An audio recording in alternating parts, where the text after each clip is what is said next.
Well, your mix of geographic footprint is kind of a strange mix of places. It's Texas, New Mexico, Washington, Illinois.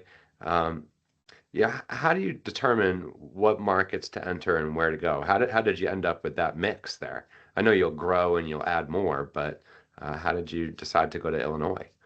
Yeah, so I'd say that the common theme between all of them are we see opportunity to deliver, our value proposition, which is, if you want to think about our value proposition we bring to consumers, which is multi-gig internet. So the best product, absolutely incredible product, incredible, what served by Wi-Fi 7. So multi-gig internet served by Wi-Fi 7. So the best connectivity experience, which has the best customer service, and then at an attainable price, right? So we like to think we have a premium product at an attainable price, which means we don't charge, we have a 5 gig product for $99. We have an 8 gig symmetrical product for $119. Like, these are incredible values for the actual product you're getting. And so when we think about that, we say, okay, where is there demand for that? And that can mean underserved or poorly served communities. That can mean that they're, have local incumbents that have not treated their customers well for years, sometimes even decades, right?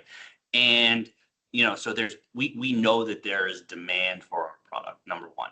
The second thing is regulatory and municipal environments that support partnership, right? That we know that that the construction, it can be sometimes the most complicated part, and it's not just the actual work of the construction, but it's actually partnering with municipalities, getting them to it's having mutual trust in how we work together to deploy, which is in fact a massive infrastructure project, right, for a lot of these cities.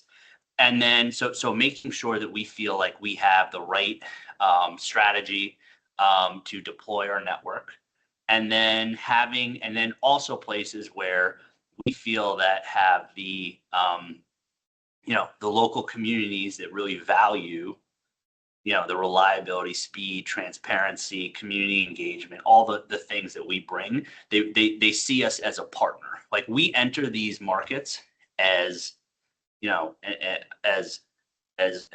we're never leaving, right?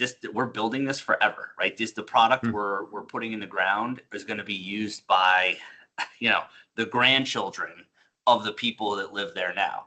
So it's the same, and it's just such an incredible product. So when you think about that, we're there for the long term. So we want to find places that we feel that we can really make a significant difference, and that helps not only the local community, but it helps our business as well.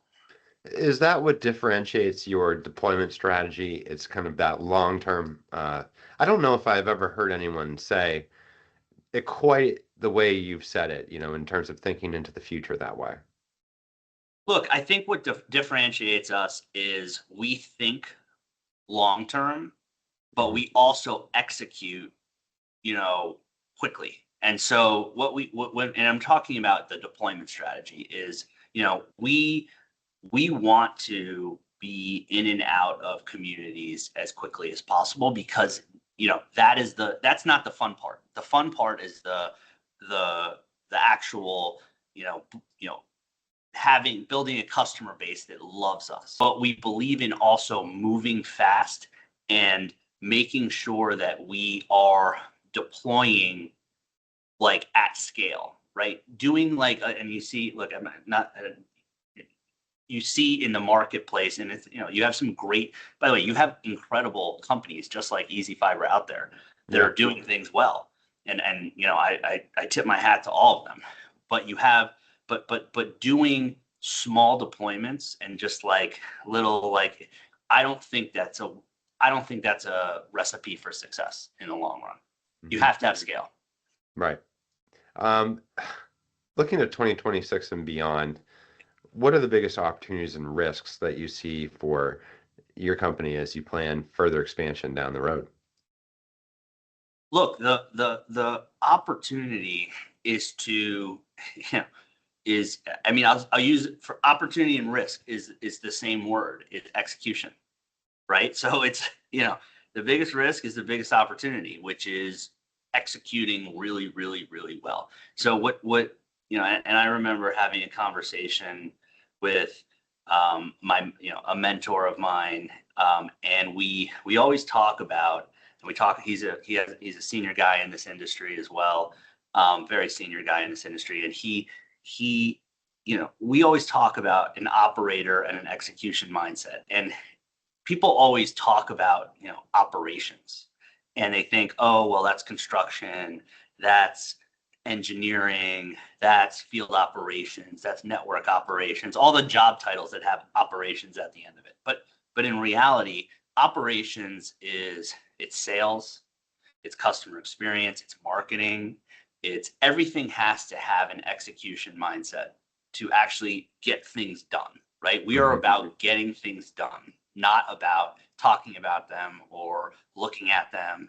We're about saying, okay, what are the most important decisions we as a company need to make over the next 12 hours, 24 hours, week, month, year, and how do we make sure those things get done, prioritize and execute? So you asked me the biggest risk. Biggest risk is execution. The biggest opportunity is execution. That's it. I like that. Thank you for your time today, Matt. I guess I'd like to leave you with one final question, just because of the state of everything in flux and changing in the world. Are you finding trouble with the economic costs rising for deployment? Is that a factor? We've seen some studies about rising costs of fiber deployment. Is that something that is top of your mind? Of course, everything with cost is top of my mind. So we have incredible partners. So I'll start there and say we have an incredible partners and suppliers that we work with. We have longstanding relationships that go back at this company and then other companies as well. So we have are always extraordinarily aware of the cost pressures. We obviously understand and are we are all students of the economy and economics and obviously the political landscape that we're in today, and the economic landscape we're in. I would say that we have through our incredible relationships, we've managed costs very well, and we expect that to continue. But we are always keeping aware of what's going on, so we can again try to stay 2 steps ahead. Yeah, that's the goal, isn't it? Well, Matt, thank you so much. I really appreciate your insight and your time. It's been a joy, and you're welcome on Beyond the Cable anytime. Brad, I really appreciate it. Please stay in touch. Let's chat again.